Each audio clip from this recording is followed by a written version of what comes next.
Hello बच्चों, स्वागत है आपका हमारे यूट्यूब चैनल और संस्कृत पढ़ी में। आज हम 9वां पाठ का अभ्यास देखेंगे। चैप्टर का नाम है बालिका नृत्यति। इसमें प्रथमा विभक्ति का प्रयोग है।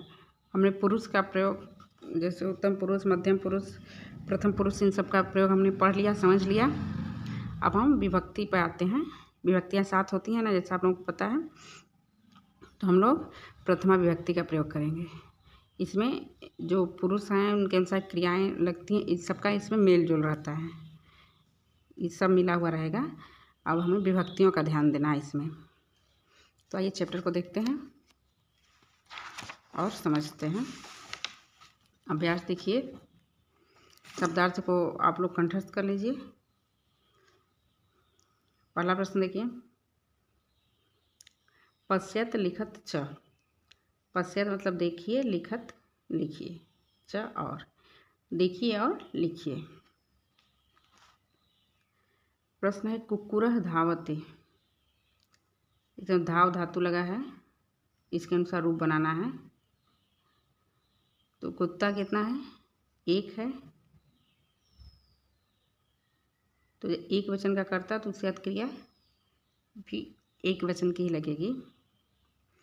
तो कुक्कुरः धावति, कुत्ता दौड़ता है। लिख धातु का प्रयोग करके हमें यहाँ पर लिखना है छात्र। ऐसे ही रूप चलेगा इसका। धाव का है तो धावती हो गया, लिख का है तो लिखती हो जाएगा। छात्र लिखती, छात्र लिखता है। यहाँ चित्र को देखिए, चित्र को देखिए। जब लड़की नमस्कार करे तो यहाँ लड़की का नाम अन्विच्छा है। अन्विच्छा नम धातु को लगाना है। नम धातु में ती जोड़ देंगे, जैसे धावती लिखती तो नम का हो जाएगा नमती।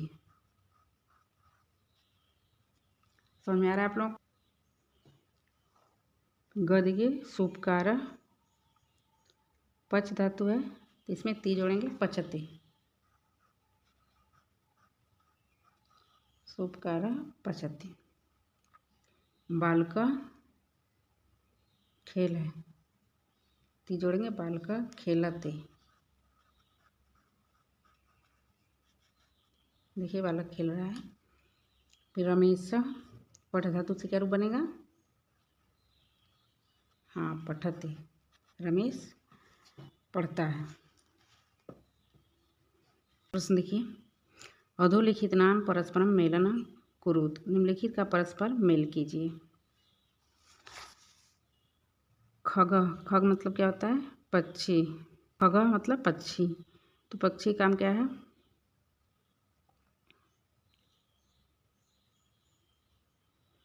इसमें से हमें खोजना है।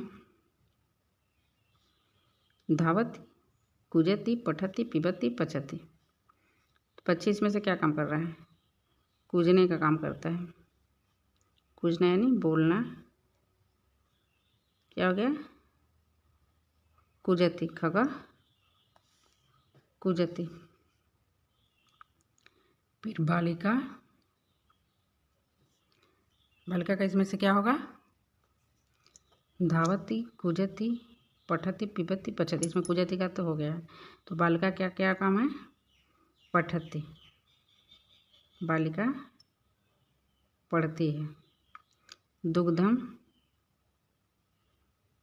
दूध का होगा पिबती, दुग्धम पिबती, दूध पीता है। दुग्धम पिबती, ये हो गया। भोजनम, भोजन कहाँ जाएगा? धावती और पचती, दो ऑप्शन बचे हैं हमारे पास। तो भोजन तो पकाने का काम होता है, तो भोजनम पचती। अश्व धावती, दौड़ते हुए सबसे ऊपर जाएगा, धावती। हो गया आपका? समझ में आया आप लोगों को? चलिए अब तीसरा प्रश्न देखते हैं। कोष्ठस्थ धातुना उचित रूपेण रिक्त स्थानानि पूरयत। कोष्ठक स्थित धातु के उचित रूप से रिक्त स्थानों की पूर्ति कीजिए।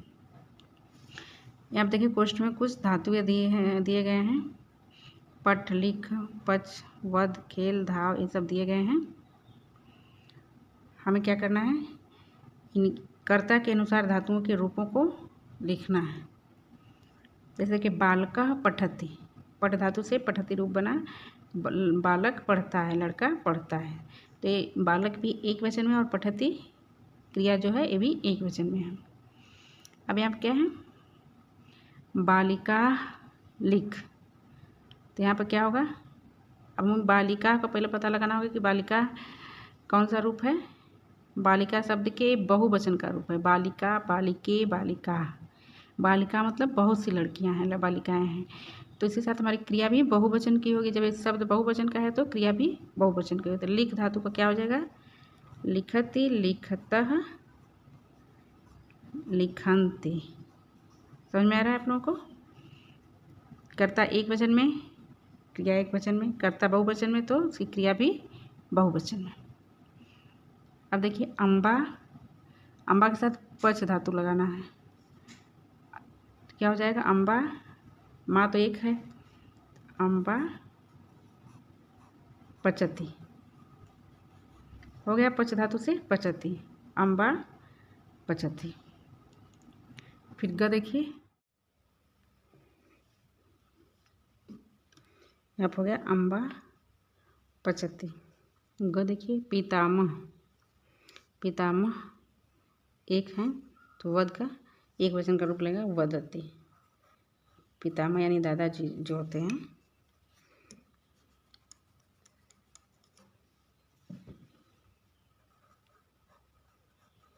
वदती। छात्र, यहाँ पर देखिए छात्र के साथ खेल धातु को लगाना है, तो छात्र रूप देखिए राम, रामव, छात्र, छात्र, ये द्विवचन का रूप है। इसके साथ क्रिया का भी द्विवचन का रूप लगाएंगे।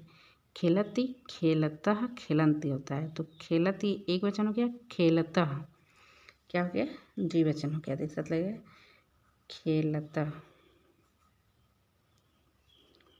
छात्र खेलतः। छात्रे,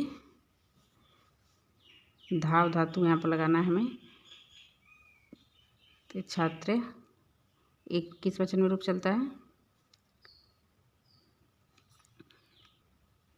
छात्र हमारा रूप कहाँ से है, द्विवचन का रूप है, छात्रा, छात्रे, छात्रा, तो छात्रे द्विवचन का रूप है। इसके साथ क्रिया भी द्विवचन की लगेगी, धावती, धावतः।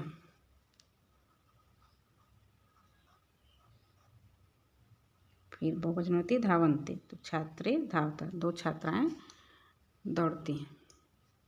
समझ में आ रहा है आप लोगों को। अब चौथा देखिए, रेखांकित पदानाम स्थानीय उचित सर्वनाम पदम लिखत। रेखांकित पदों के स्थान पर उचित सर्वनाम पद लिखिए। यहाँ पर देखिए इसके नीचे लाइन खींची हुई है, इसके लिए हमें सर्वनाम शब्द का प्रयोग करना है। जैसे बालका पठन्ति, तो बालका बहुवचन का रूप है, बालकः, बालकौ, बालका। इस साथ बहुवचन का सर्वनाम भी इसके लिए लगेगा, तो बहुवचन का लगेगा क्योंकि बहुत से बालक हैं। तो सर्वनाम जैसे हम देखिए सह, तौ, ते, हो गया ना। सर्वनाम शब्द हम पढ़े ना, सह, तौ, ते। देखिए सह हो गया बालकः के लिए, बालकौ के लिए त हो गया, और बालका के लिए ते हो गया। ते पठन्ति, बालका पठन्ति में बालक बहुत से लड़के पढ़ते हैं, तो ते पठन्ति वे सब पढ़ते हैं। अब देखिए खगः कूजति, पक्षी कूज, पक्षी कूजता है, कूजता यानी बोलता है, तो एक पक्षी है। इसके साथ जो सर्वनाम शब्द प्रयोग करेंगे वह एक के लिए सह होगा, क्या होगा, सह कूजति। ख देखिए बालिका नृत्यन्ति, तो बालिका रूप जो है वो इसके जगह पर हम सर्वनाम शब्द लगाना, तो बालिका रूप एक वचन है कि बहुवचन है, बहुवचन है। बालिका, बालिके, बालिका, इसके साथ सर्वनाम भी बहुवचन का लगाएंगे। तो बालिका स्त्रीलिंग के लिए जो लगता है सर्वनाम वो क्या होता है, सा, ते, ता। क्या होता है, सा, ते, ता। तो यहाँ पर क्या लगाएंगे, ता, वे सब नाचती हैं। अजा चरती, तब बकरी चरती है, तो अजा एक वचन है, एक बकरी है, तो इसलिए क्या लगाएंगे, सा। सा मतलब वह होता है ना स्त्रीलिंग में। छात्रा लिखती, छात्रा भी यहाँ पे एक ही है, तो ये भी स्त्रीलिंग है, तो इसके लिए स्त्रीलिंग में सर्वनाम शब्द लगाएंगे सा। समझ में आ रहा है। कृषकाः गच्छन्ति। कृषकाः यानी बहुत से कृषक हैं। क्रिया को देखिए, इस साथ बहुवचन क्रिया लगी, तो कृषक भी बहुवचन के हैं, तो हमें यहाँ पर सर्वनाम शब्द प्रयोग करना होगा तो बहुवचन का।